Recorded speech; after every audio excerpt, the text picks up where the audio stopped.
Todo dia é um bom dia para investir no Boa Vista.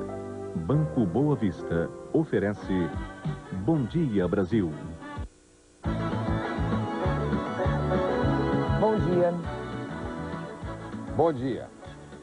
Aliás, hoje o dia não começa assim tão bem, depois das cenas mostradas ontem no Jornal Nacional, cenas brutais. Pela primeira vez, a violência da Polícia Militar é filmada com detalhes. Os policiais extorquiram, torturaram e mataram. O comando da PM paulista já prendeu 10 soldados do 22º Batalhão. O ministro da Justiça classificou de monstruosa a operação. E o governador de São Paulo, Mário Covas, vai dar entrevista hoje à tarde sobre o assunto. O Bom Dia Brasil conversa sobre a rotina da barbárie nas operações policiais com o ministro interino da Justiça, Milton Seligman, e com o advogado Dalmo Dallari, da Comissão Justiça e Paz de São Paulo. Crise entre Brasil e Argentina. As restrições às importações determinadas pelo Banco Central desagradaram os argentinos. O chanceler Roque Fernandes cancelou a vinda dele ao Brasil. E os poderes executivo e judiciário realmente não se entendem. Um juiz de Brasília critica o presidente Fernando Henrique Cardoso. Em Londres, Lady Di perde a pose de princesa. Ao ter sua privacidade invadida mais uma vez, ela parte para cima de um fotógrafo. Mais do que o escândalo dos precatórios ou a reforma administrativa, a chegada de Ronaldinho a Brasília para o jogo da seleção contra o Chile movimenta o Planalto Central. E na coluna Abra o Olho de hoje, a polêmica da cobrança do seguro contra o roubo nos caixas eletrônicos.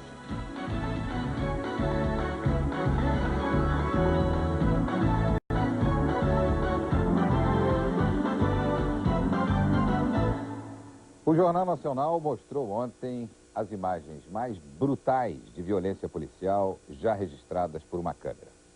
Os policiais torturaram, extorquiram e mataram, além de humilhar vários cidadãos inocentes e indefesos. A reação à barbárie já começou em Brasília e em todo o país. Vamos a São Paulo com Chico Pinheiro. Chico, sem comentários. Sem comentários, Renato. Vamos rever as imagens da violência. 3 de março, pouco depois da meia-noite.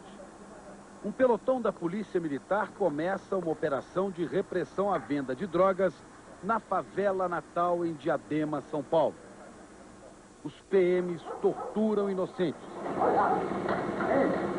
Um cinegrafista amador registra as imagens da violência. Além de espancar, o policial militar atira. 2 dias depois, mesma hora, mesmo local. Desta vez o crime é de extorsão. Este PM conta o dinheiro que acaba de tirar do rapaz, que não cometeu qualquer crime. Pouco depois, quando o carro se afasta, mais tiros. O mecânico é assassinado pelo policial militar. As cenas foram tão marcantes, tão chocantes, que a repercussão foi imediata. A repórter Maria Manso está em frente ao quartel da Polícia Militar de São Paulo e tem mais informações. Maria. O comando da Polícia Militar traiu a confiança do governador e do secretário estadual de Segurança Pública. Essa é a primeira conclusão diante do fato dos dois não terem sido informados sobre a gravidade do conteúdo da fita que já estava em poder do comando. Nem a assessoria do secretário, nem a assessoria do governador souberam explicar o que pode ter acontecido. O governador Mário Covas já confirmou para hoje à tarde uma entrevista coletiva para falar sobre o assunto. Já o comandante da Polícia Militar se recusa a falar com a imprensa. Os 10 policiais envolvidos no caso, entre eles cabos e sargentos, já estão presos. Agora há pouco, o ouvidor-geral da Polícia Militar, encarregado de ouvir queixas contra a Polícia Militar, afirmou que os envolvidos devem mesmo ficar presos. No ano passado, a ouvidoria registrou 40 homicídios envolvendo policiais militares. Casos de tortura foram 140.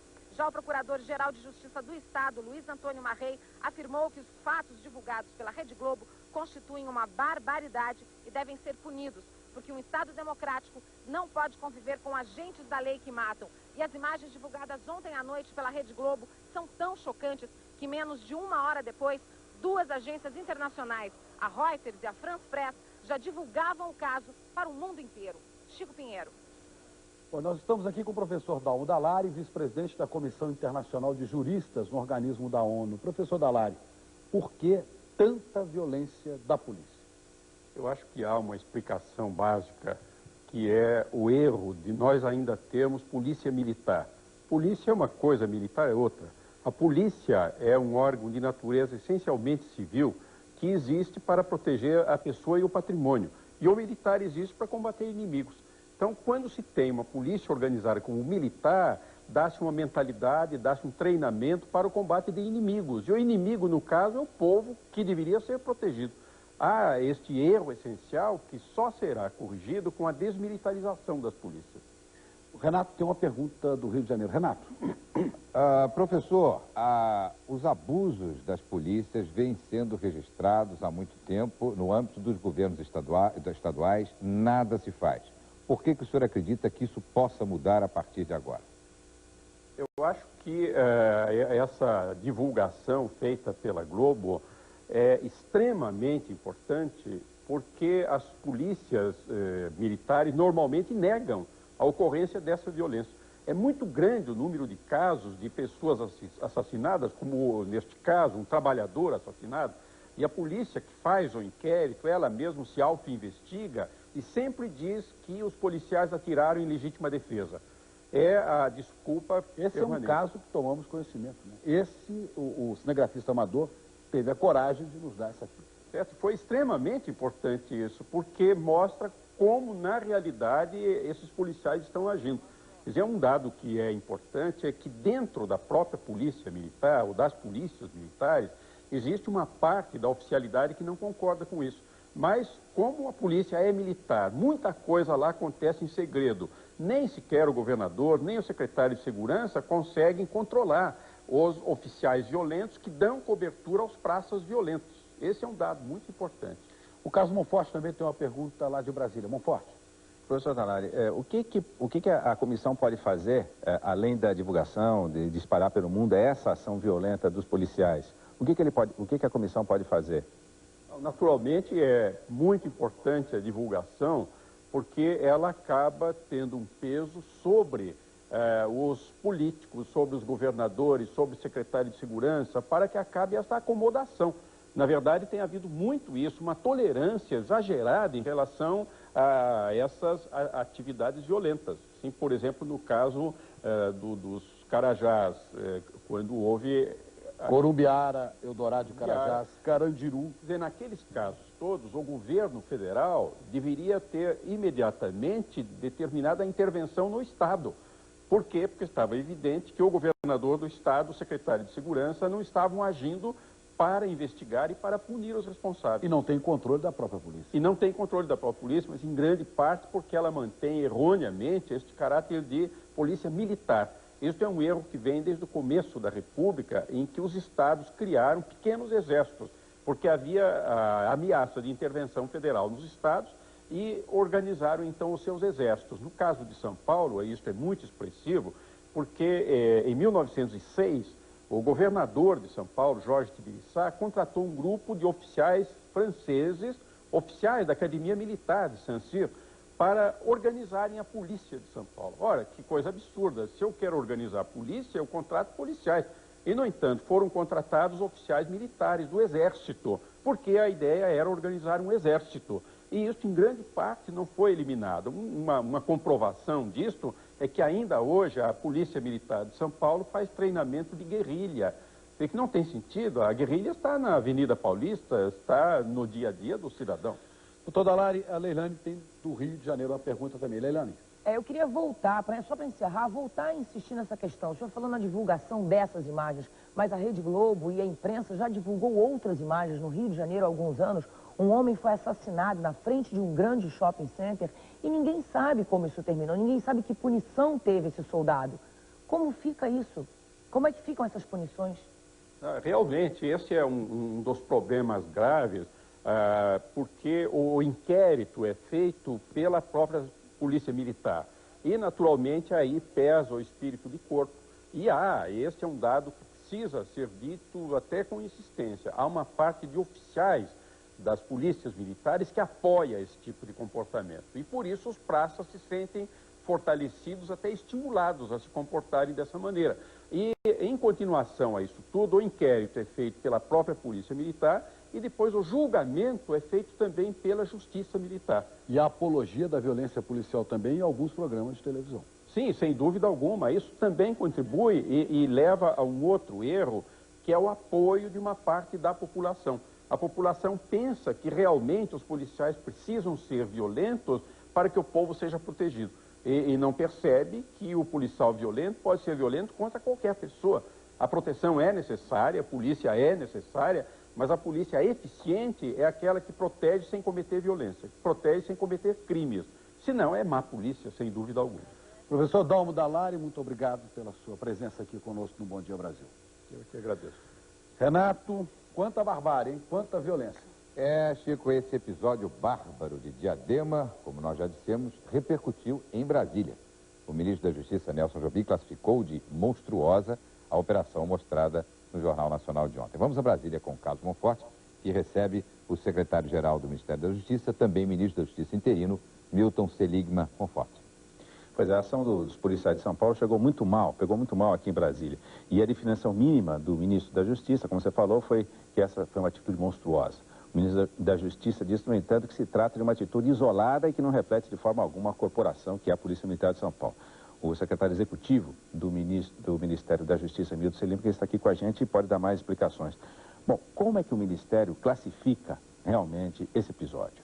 Eu acho que é uma indignidade. O ministro Nelson Jobim deixou bem claro a nossa intolerância em relação a fatos dessa natureza. Na verdade, não há contradição entre uma política de direitos humanos e uma política de segurança pública. Ambas têm por objetivo defender e promover a cidadania.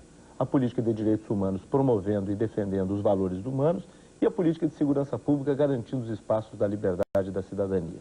Portanto, não há a contradição entre as duas políticas e, portanto, segurança pública tem que ser feito sob o teto do Programa Nacional de Direitos Humanos. O professor Dallari sugeriu que acabasse com a Polícia Militar. O que o Ministério acha disso? A posição do Ministério em relação a isso é evidente de que nós temos que ter uma guarda pública no sentido de haver policiamento ostensivo.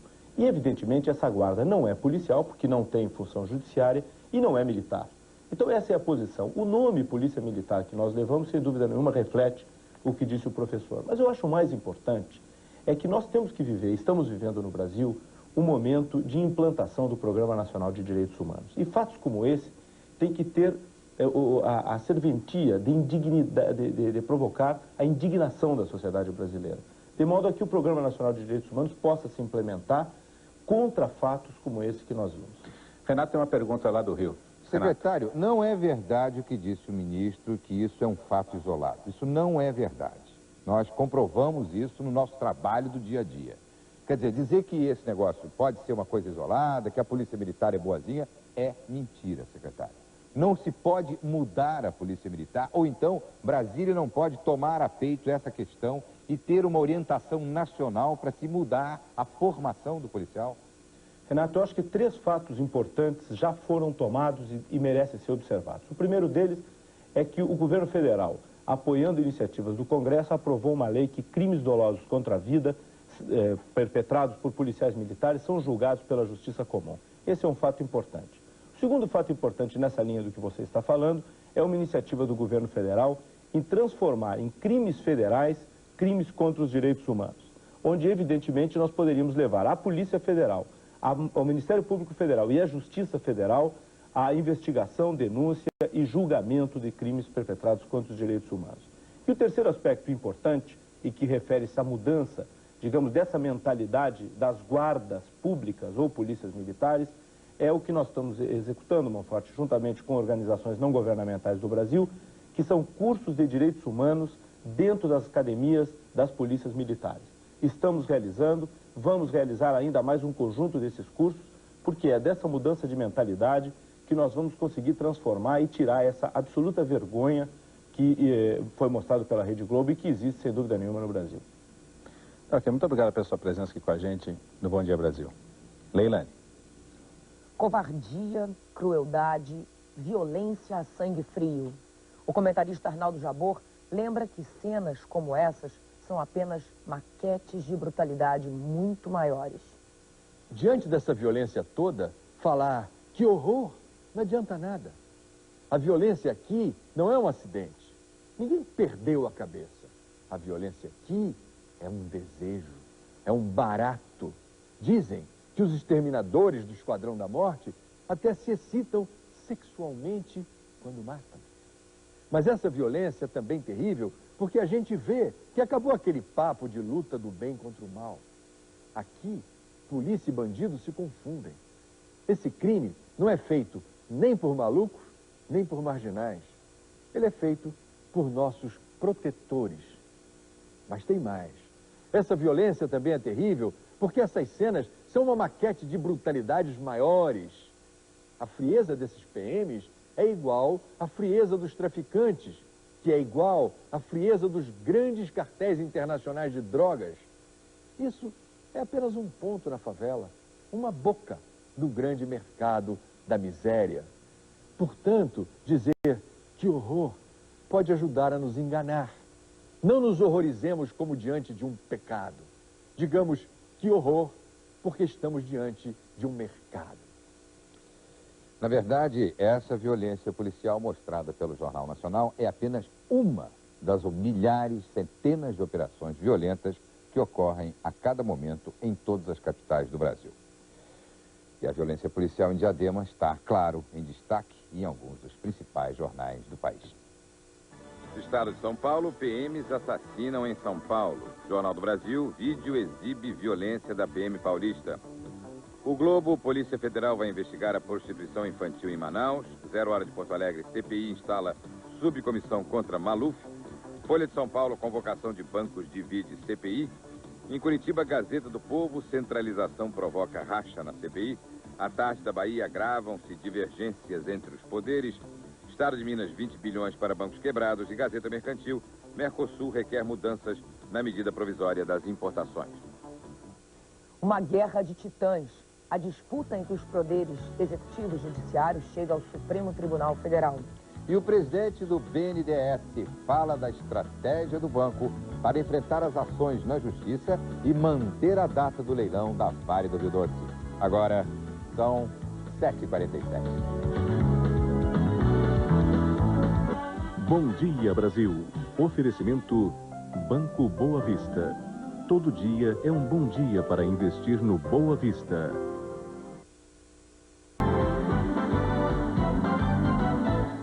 Brasília vai sediar um embate amanhã. Muita teimosia de um lado, diplomacia e conversa do outro. Poxa.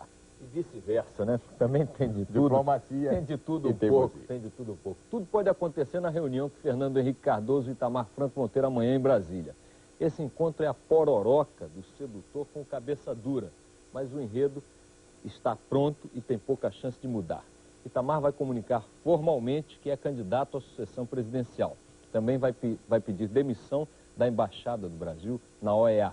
Se a conversa macia de Fernando Henrique Cardoso funcionar, pode ser que o imprevisível Itamar adie o anúncio da candidatura e da demissão, mas é muito difícil. O plano do ex-presidente é ficar no Brasil até maio e só voltar a Washington para se despedir. Dos Estados Unidos, Itamar quer começar uma viagem internacional de 3 meses como pretendente a chefe de Estado. Um dos convites que ele já decidiu atender é estratégico. Itamar, que é possível candidato de União das Esquerdas Brasileiras em 98, vai a Cuba encontrar-se com Fidel Castro. É bom, você gostaria de ir nessa viagem, Renato? Para registrar o encontro histórico. Agora, olha aqui, eu tenho uma informação que eu consegui falar agora há pouco com o embaixador da Argentina no Brasil, o Diego Guelar, a propósito dessa crise que está acontecendo em relação às restrições impostas pelo Banco Central às importações do Mercosul, restrições para os prazos de financiamento. O embaixador Guelar me disse que o adiamento da visita do ministro da Economia da Argentina, Roque Fernandes, na verdade foi um adiamento provocado pela ausência de interlocutores em Brasília ontem, segunda-feira. O ministro Fernandes telefonou para Brasília, tentou encontrar alguém do governo brasileiro para acertar detalhes da visita, não encontrou e achou melhor adiar para quarta-feira. Segundo o embaixador Guelar, a crise não se agravou, não. O ministro Roque Fernandes vem quarta-feira, pelo que está previsto até agora, para fazer a conversa que não pôde fechar ontem, segunda, por ausência de interlocutores. Talvez o ministro não saiba que segunda-feira é um dia meio confuso em Brasília, parte do domingo. né? Mas, de qualquer maneira, há dois jornais, tanto a Gazeta Mercantil quanto o Clarim de Buenos Aires, que apontam a questão das restrições às importações como causa de mal-estar diplomático entre Brasília e Buenos Aires. Mal-estar existe. O que o embaixador diz é que a crise não se agravou e que a visita do ministro está mantida para quarta-feira. Vamos aguardar. Uma terça-feira com chuva em quase todo o país. Carlos Magno. A grande massa de ar polar que chegou ao Brasil na semana passada avança devagar para o oceano. Com isso, as áreas de instabilidade que estavam sobre o norte, nordeste e centro-oeste estão descendo em direção ao sudeste, como a gente pode ver aqui nas imagens do satélite. No sul, o tempo também deve mudar, mas só no fim da semana, com a chegada de uma nova frente fria que está sobre a Argentina e que deve trazer chuva para o Rio Grande do Sul na sexta-feira. E é uma chuva muito esperada pelos agricultores do estado, porque a estiagem já está afetando a formação dos grãos de soja. No Nordeste, as notícias do tempo também são boas para os agricultores. Chove na zona da Mata e Agreste. Muitas áreas de instabilidade estão avançando de alto mar para o litoral leste da região, deixando o tempo chuvoso nessa terça-feira, na faixa entre a Paraíba e o norte da Bahia. Pelo interior do Brasil, o calor e a alta umidade do ar deixam a pressão atmosférica mais baixa, criando uma extensa faixa de nuvens. Hoje chove o dia todo na faixa escura, que cobre também o Rio de Janeiro e São Paulo. Nas outras regiões, a previsão é de sol com chuva rápida no fim da tarde, menos nesta área mais clara, onde o dia fica ensolarado. E a temperatura agora cedo é de 18 graus em Belo Horizonte, com máxima prevista de 25. Em Florianópolis chega a 29 e em Cuiabá 32 graus. O Poder Judiciário e o Poder Executivo andam se estranhando há tempos. O motivo? O Executivo se queixa das liminares da Justiça, que tornam difícil governar o país. O Judiciário se queixa das medidas provisórias do Executivo e também se queixa das queixas do Executivo. Vamos voltar a Brasília com Carlos Monforte. Monforte, essa briga de poderes teve mais um episódio? Mais um, Renato, mais um. O negócio está ficando feio. Agora, um juiz de Brasília criticou o presidente Fernando Henrique por ter editado a medida provisória que exige garantias para quem entrar na justiça contra o governo. E um partido político já entrou no Supremo contra a medida. A medida provisória 1570 foi editada pelo governo na noite da última quarta-feira. A MP inibe a concessão de liminares pela Justiça. Pelo texto, quem for beneficiado com qualquer liminar tem de dar uma garantia de que vai devolver o que ganhar se a decisão final da Justiça for desfavorável. As reações começaram pelo Congresso. O PL entrou com ação de inconstitucionalidade contra a MP. Como é que você proíbe alguém de ir à Justiça? Isso num Estado de Direito é impossível. A MP do governo também provocou a insatisfação de juízes. No Tribunal Regional Federal de Brasília, o juiz Tourinho Neto foi enfático. A meu ver, foi a última gota d'água. Uma verdadeira afronta ao Poder Judiciário. E, além do mais, nega acesso ao judiciário do pobre. Porque o pobre, a classe mais favorecida, não vai ter condições de prestar caução. Mas o rico, sim. A resposta do Palácio do Planalto foi direta ao juiz Tourinho Neto. O porta-voz do presidente falou que as declarações do juiz não têm nenhum fundamento, só representam desrespeito. Constituem um desrespeito ao executivo e particularmente ao presidente, ao atribuir ao presidente uma postura que ele rejeita veementemente por sua tradição de democrata, que é de manter um ódio à justiça. E, por fim, esta é a atitude incompatível com a postura de um magistrado, porque ela incita à rebelião. E um vazamento de informações está provocando crise na cúpula da CPI dos títulos públicos. Os senadores Antônio Carlos Magalhães e Bernardo Cabral entraram em rota de colisão com o relator Roberto Requião. De um lado, o presidente do Senado, Antônio Carlos Magalhães, preocupado com os rumos da CPI, não quer sensacionalismo em torno do assunto. De outro, o relator Roberto Requião, que nega excessos. Se ela comete excessos, ela está se prejudicando a si mesma nas próprias conclusões que ela vai ter, que amanhã poderão ser invalidadas no judiciário. A opinião dele é bem-vinda e é respeitada por mim e por todos os senadores. Agora, a restrição à minha maneira de proceder, eu não aceito. Na próxima sessão da CPI, os senadores vão acertar os ponteiros. Na semana passada, 4 senadores se reuniram e decidiram convocar diretores financeiros e presidentes de bancos e fundos de pensão. Os depoimentos já estão até marcados para o final dessa semana. Mas para aprovar um requerimento, são necessários 7 votos. Bastou isso para irritar o presidente da CPI. O senador Bernardo Cabral está preocupado com o vazamento de informações e acha que muitas investigações estão sendo feitas sem o conhecimento de todos os integrantes da comissão. Se o relator ou qualquer um outro senador entender de fazer uma diligência pessoal, o problema será dele e ele terá que assumir a responsabilidade nos atos que eventualmente tiver cometido. O presidente do Senado e o presidente da CPI tiveram um encontro ontem à noite e saíram de lá mais calmos, mas o clima ainda está tenso. E o ex-diretor da Dívida Pública da Prefeitura de São Paulo, Wagner Ramos, divulgou uma nota ontem negando as denúncias atribuídas ao dono do Banco Vetor, Fábio Naum. Wagner disse que nunca teve reunião ou manteve contato pelo telefone com o ex-prefeito Paulo Maluf e explica que as despesas com o transplante de rins que fez em 94 foram pagas por um convênio médico. Wagner desmente ainda que tenha usado jatinho emprestado para visitar o irmão. O imbróglio continua, né, Leilani? É verdade. Chumbo grosso para todos os lados, né, Monforte? É verdade. O preço da saca de café continua em alta na Bolsa de Mercadorias e Futuros de São Paulo. A cotação da arroba do boi gordo também subiu um pouco. Veja como ficaram os preços até o fechamento. O café foi vendido a R$ 234,20 a saca. A soja foi negociada a R$ 15,86 e a arroba do boi gordo foi vendida a R$ 26,06. Mais um dia de fechamento em baixa na Bolsa de Nova York reflete na cotação do dólar na Europa e no Japão. O marco, o franco, a libra e o iene tiveram uma pequena valorização. No Brasil, o dólar se mantém estável. O dólar comercial foi cotado a R$ 1,06 para compra e para venda. O turismo foi comprado a R$ 1,04 e vendido a R$ 1,07. O paralelo teve a mesma cotação no Rio e em São Paulo, comprado a R$ 1,11 e vendido a R$ 1,14. No mercado internacional, o dólar está cotado a um marco de 66 fênix, 5,62 francos franceses, 60 pence da libra esterlina e 123,5 ienes. E ontem as bolsas brasileiras fecharam em baixa. São Paulo fechou em baixa de 2,45%. No Rio, a queda foi de 2,61%. Os índices foram puxados pelo mau desempenho da Bolsa de Nova York, que encerrou o pregão em baixa de 2,33%. No Japão, a Bolsa de Tóquio também teve queda, mas um pouco mais moderada. O índice Nikkei fechou em baixa de 0,74%. A queda em Wall Street influiu no desempenho da Bolsa de Frankfurt. Na abertura, baixa acentuada de 3,41%.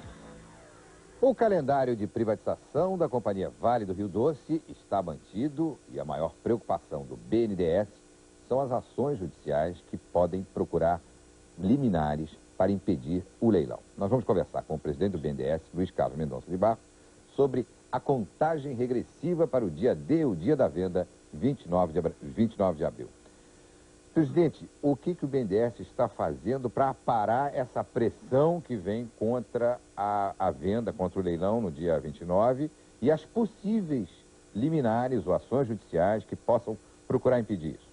Bom, já faz parte da história do banco, né? A privatização brasileira, chegando perto do leilão, ter que enfrentar toda essa questão de liminares e questionamento legal. O caso da Vale, ele é um pouco mais difícil para nós, porque, primeiro, a Vale tem instalações em 7 ou 9 lugares diferentes do Brasil. E segundo a lei brasileira, qualquer um desses lugares pode entrar uma ação. Então nós estamos com um problema de logística, tivemos até que fazer uma concorrência para alugar avião, porque nós temos que movimentar os nossos advogados praticamente cobrindo uma boa parte do Brasil. E a segunda diferença em relação às outras é que há uma batalha ideológica e uma batalha política mais forte em relação à privatização da Vale do Rio Doce. Nós temos ainda um grupo, uma comissão externa na Câmara, né, está questionando.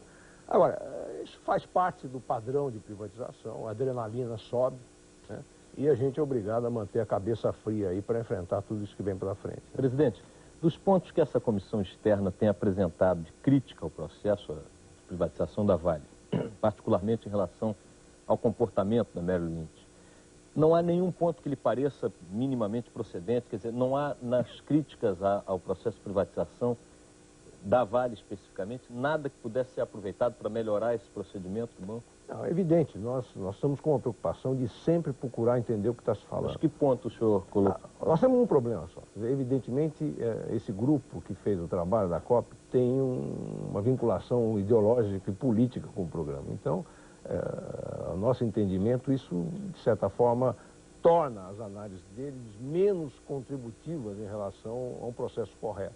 Né? Como agora na Merrill Lynch, por exemplo, quando foi levantada essa questão, nós fomos investigar. Certo? Investigar o quê? A instituição financeira internacional, nós pedimos a ela explicação sobre esse fato. Ontem, domingo, um dos jornais aqui do Rio de Janeiro traz uma cópia da primeira página da cover desse fax, como se fosse assim um negócio... Da resposta da Merrill Lynch. Nós simplesmente perguntamos para a Merrill Lynch. A Merrill Lynch nos explicou como é que isso aconteceu, certo? E o nosso entendimento não há nenhum... O que aconteceu o que, precisamente? Quer dizer, que a Merrill Lynch tem ligações com uma corretora na África do Sul que opera na Bolsa de Joanesburgo, é isso? Isso aí. Agora, essas ligações são legítimas? Não, porque a grande acusação que se tentou fazer, até via a publicação do documento, é que ela comprou essa corretora depois de ter ganho a concorrência. E nós simplesmente mostramos que não é verdade. Quer dizer, a Merrill Lynch comprou uma corretora imensa em Londres. Pela lei inglesa, ela é obrigada a fazer uma publicação dizendo que está interessada na compra. Tem todo um procedimento legal. E este primeiro passo, né, foi tomado 7 ou 8 meses antes de você ter a divulgação do resultado. Presidente, não lhe parece que o fato de só 2 consórcios estarem se formando para disputar a Vale é muito pouco, não? Olha, eu estive pensando, o fato de ter 2 consórcios é ruim e bom. É evidente que é ruim do ponto de vista do Tesouro, porque diminui a disputa. Certo? Mas do ponto de vista da legitimidade da privatização, ele é bom.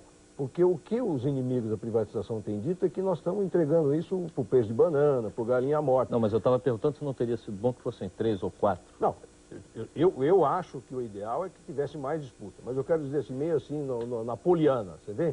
Dizer, o fato de não ter essa disputa tão acirrada, ele é importante para nós, pelo menos do BNDES, para legitimar o preço, por exemplo. Porque se fosse uma banana, uma galinha morta, como se diz, evidentemente nós teríamos aqui uma fila de investidores para comprar. Agora, o que nós queremos, pelo menos, e isso acho que nós vamos conseguir, faz parte da adrenalina nossa.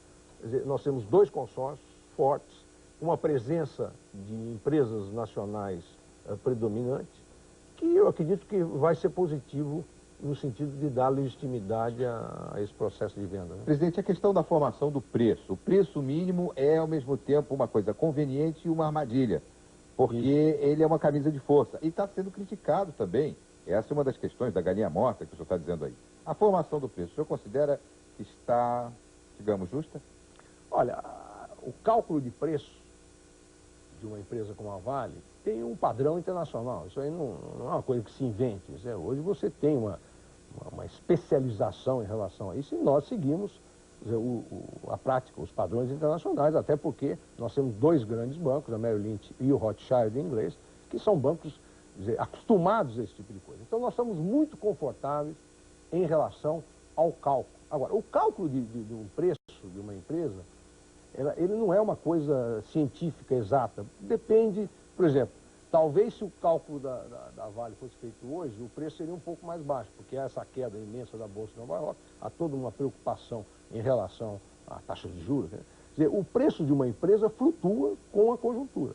Agora, a legislação brasileira coloca uma armadilha para nós. Uma vez fixado o preço mínimo, nós não podemos, nem que chova canivete, vender abaixo disso. Então, tem aí uma certa arte de fixação. Eu estou muito confortável com o preço fixado, não tenho nenhum problema de discutir a sua sistemática e o número final. Muito bem, presidente. Então agora é aguardar a contagem regressiva e no dia 29 bater o martelo. E controlar a adrenalina. E controlar a adrenalina. Muito obrigado pela sua presença aqui no Bom Dia Brasil. Bom dia. Leilene.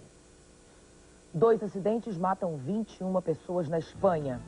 Em Londres, a princesa Diana perde a pose e se revolta contra um fotógrafo. Agora são 8 horas e 5 minutos.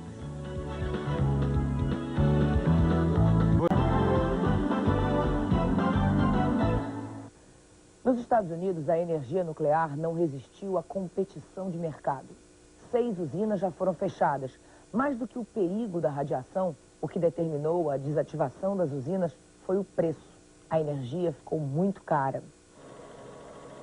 A Connecticut Yankee chegou a ser a maior produtora de energia nuclear do mundo. Funcionou durante 29 anos e deu lucro. Mas num país onde a energia não é monopólio do governo, foi derrotada pela lei de mercado. Com mais 10 anos de vida útil pela frente, foi fechada porque não consegue competir com o preço da energia gerada nas usinas a gás e carvão.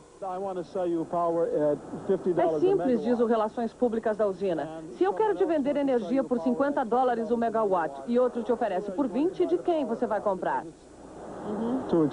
A Connecticut Yankee é similar à Angra 1, feita pelo mesmo fabricante. Produzia energia a $50 o megawatt-hora contra $35 da média americana. A energia de Angra 1 custa $45 e a média brasileira é de 31. Aqui, tudo que não estiver contaminado por radioatividade vai ser vendido, como as turbinas, em bom estado, ele garante. Mesmo vendendo tudo que pode ser aproveitado, a empresa ainda calcula que vai gastar $425 milhões para desmontar a usina e limpar toda essa área, como manda a lei americana. Até o prédio do reator vai ser cortado em pedaços e levado, junto com o combustível nuclear e o reator, para um depósito de lixo atômico. A área vai virar um jardim, sem sinais de que a energia do futuro, no passado, foi gerada aqui. O presidente Bill Clinton recebe hoje em Washington o rei Hussein da Jordânia. O assunto, claro, é a fragilidade do processo de paz no Oriente Médio. Na faixa de Gaza, próximo ao assentamento judeus, novos atentados aconteceram hoje de manhã. 2 palestinos explodiram 2 bombas em locais diferentes e acabaram morrendo no que a polícia israelense chama de ataque suicida. O grupo extremista Hamas garante que o atentado foi obra do governo para intimidar os palestinos. Na fronteira de Hebron, na Cisjordânia, outro incidente. Um palestino foi morto por policiais. Ele teria se recusado a se identificar. Tragédia na Espanha. Pelo menos 21 pessoas morreram em 2 acidentes de trem nas últimas horas. O primeiro foi mais grave. Aconteceu ontem à noite, perto de Pamplona. O trem virou depois que 3 dos 4 vagões saíram dos trilhos. 19 pessoas morreram e 90 ficaram feridas. O outro acidente foi agora há pouco. 2 pessoas morreram e outras 8 ficaram feridas no descarrilamento de um trem no trecho Barcelona-Madrid. As barreiras do governo brasileiro à importação de produtos argentinos estão na primeira página do Clarim, como nós já vimos há pouco. Veja agora as manchetes dos principais jornais internacionais. Clarim, em Buenos Aires, piora a crise com o Brasil. O chanceler Roque Fernandes não viaja para o encontro com o ministro da Fazenda, Pedro Malan. Wall Street Journal, Banco da China envolvido na questão dos fundos para a campanha do Partido Democrata. Financial Times, Wall Street atingida pelo medo dos baixos lucros. E The Times, em Londres, John Major ameaça expulsar do partido os envolvidos em corrupção. Fofocas londrinas. Demorou, mas a princesa acabou perdendo a pose literalmente.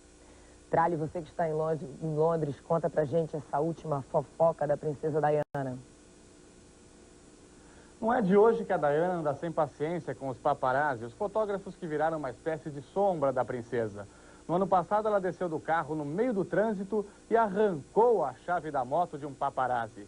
Dessa vez, a fúria da princesa foi cordialmente defendida por um pedestre que passava bem na hora em que ela era fotografada na saída da academia de ginástica. Diana pediu ao rapaz em tom de ordem para apanhar o filme.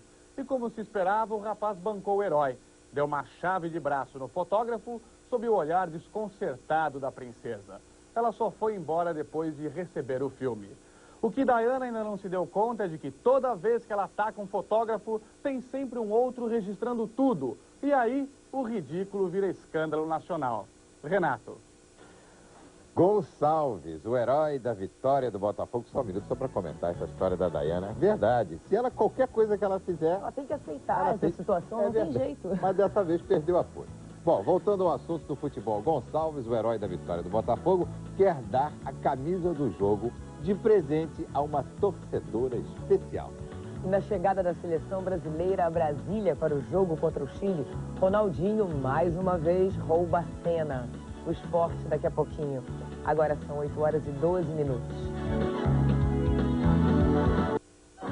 Bom dia, Brasil. Oferecimento Banco Boa Vista. Todo dia é um bom dia para investir no Boa Vista.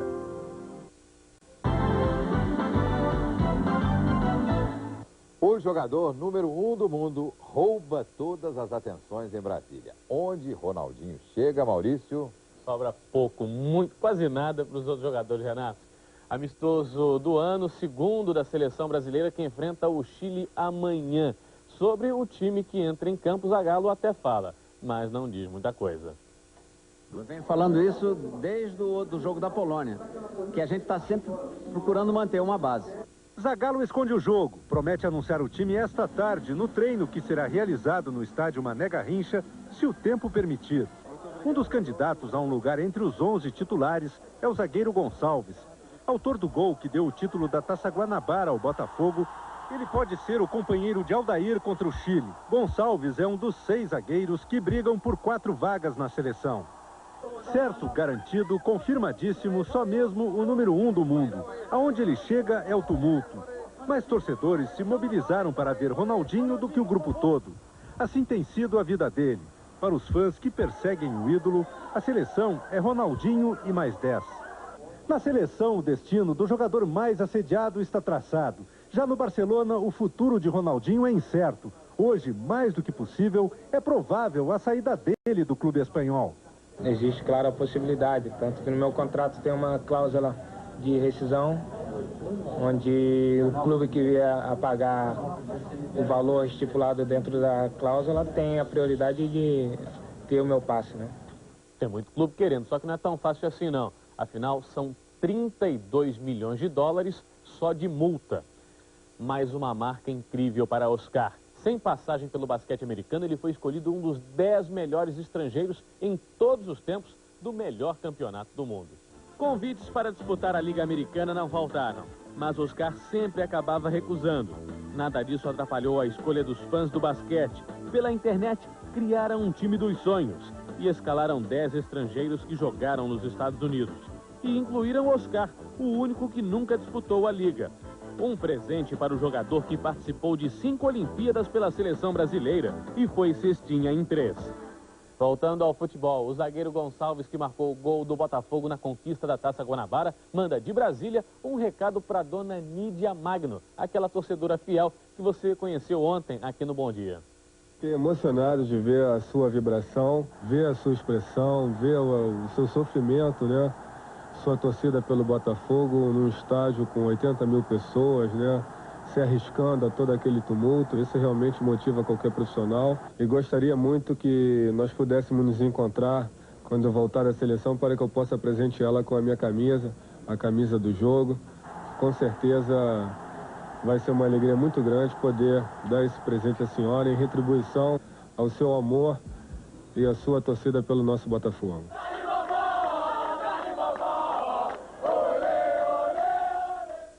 E como dizia o velho homem de comunicação, ela merece, né, Renato? Ela merece. E olha, eu pela gesto, pela gentileza, pelo próprio discurso, o Gonçalves também mereceu o campeonato e mereceu estar em evidência. Vocês dois alvinegros são suspeitos, mas ela vai ficar muito contente.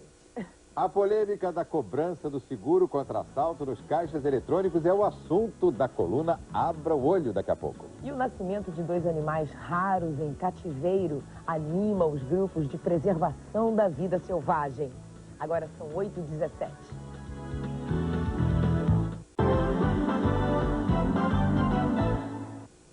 Os bancos estão pondo em prática um novo tipo de seguro. O seguro contra assaltos nos caixas eletrônicos. Mais uma taxa a ser debitada na conta dos clientes.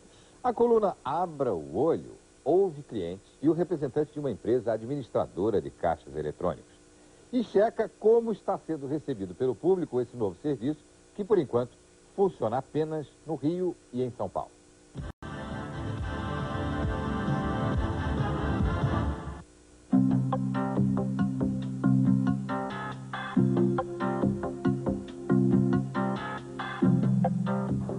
O senhor Ernesto contesta a forma de proteção oferecida por esse grupo de bancos que é associado ao Banco 24 Horas, né? O que o senhor vê de errado aí? O que eu vejo, Sandra, honestamente eu me senti chocado quando o meu banco, com quem eu lido há mais de 20 anos, passou, no afã de ganhar mais dinheiro, a vender um produto chamado proteção. E o que me chocou é a palavra proteção, porque proteção me lembra máfia siciliana. Máfia siciliana vende proteção. Flanelinha vende proteção. Banco, na minha opinião, deveria me oferecer uma instalação segura onde eu pudesse fazer as minhas transações bancárias com tranquilidade. Eu acredito que está funcionando muito bem, ganhou a confiança do público e era uma demanda que a sociedade pedia, dada a tremenda incerteza que nós temos hoje relativa aos problemas de violência nas nossas cidades. A senhora é favorável? Bom, eu acho que é, né? Você pagar R$1,98 é melhor do que você ser assaltado e levar R$400. Mas e o banco? O banco não deveria ser assim, o provedor da sua segurança como um serviço Bom, dele? eu acho também, né? Você já paga na máquina para tirar, é pago. Debita na conta corrente, já é pago. Depois, mas o que a gente vai fazer? Entendeu? Na hora que for roubado, não vai ter jeito. Vai lá no banco, vai dizer que não, que tinha seguro, que não fez e tudo. O senhor, por acaso, já foi assaltado na porta de Felizmente banco, não. num local como esse? Felizmente, ainda não. Eu procuro, obviamente, fazer as minhas transações à luz do dia, mas nada impede que um dia eu venha a ser assaltado. O que o senhor vai fazer? Simplesmente dar queixa à polícia. Eu acho que essa é a única coisa que eu posso fazer. Pode acontecer com qualquer um de nós. A Tecbank, que administra os caixas eletrônicos dos bancos 24 horas, informou que em menos de um mês de experiência, mais de 100 mil clientes já pagaram pelo seguro. Nesse período, houve 11 casos de ressarcimento por causa de assaltos. 1 tigre, 2 tigres, 3 tigres. Não, 62 tigres brancos. Olha, não é uma brincadeira nem um treinamento de fala, não, viu? Num centro de treinamento para animais exóticos na Flórida, nasceram 2 raríssimos tigres brancos. A espécie está ameaçada de extinção, mas com o reforço dos recém-nascidos, os tigres brancos passaram de 60 para 62 exemplares em todo o mundo. Os tigrinhos nasceram com apenas 160 gramas, mas ao final de um ano terão aumentado de peso quase 1000 vezes, chegando a 150 quilos. Quando os filhotes crescerem, vão se juntar ao papai e à mamãe tigre em um show na China Esplêndida, um parque temático perto da Disney World.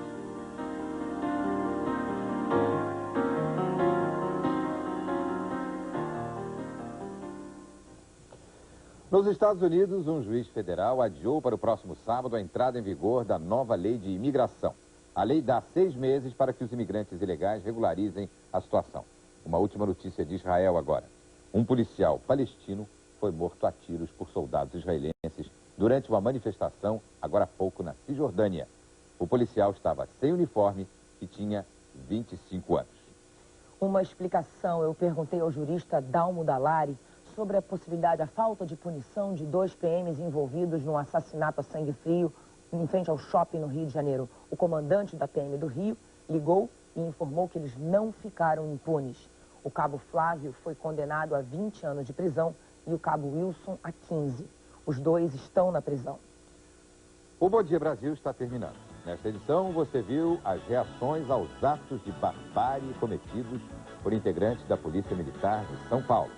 Em entrevista ao Bom Dia, o jurista Dalmo Dallari atribuiu à violência policial a própria formação militar da PM. Também entrevistado aqui, o secretário executivo do Ministério da Justiça, Milton Seligman, disse que o ato foi chocante e que os responsáveis devem ser punidos, mas que o crime foi um fato isolado. O governador Mário Covas não foi informado do crime, da existência da fita de vídeo, nem da prisão dos 10 policiais envolvidos. Ele dá uma entrevista coletiva hoje à tarde. E a equipe da Rede Globo conseguiu localizar um dos feridos pelos PMs paulistas. A reportagem vai ao ar logo mais no Jornal Nacional. Nós voltamos amanhã. Nós voltamos amanhã às 7h30 e vamos todos lutar para termos dias melhores pela frente. Rede Globo. Assista agora Angélica. Classificação livre.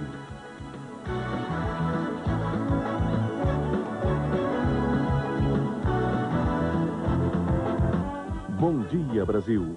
Oferecimento Banco Boa Vista.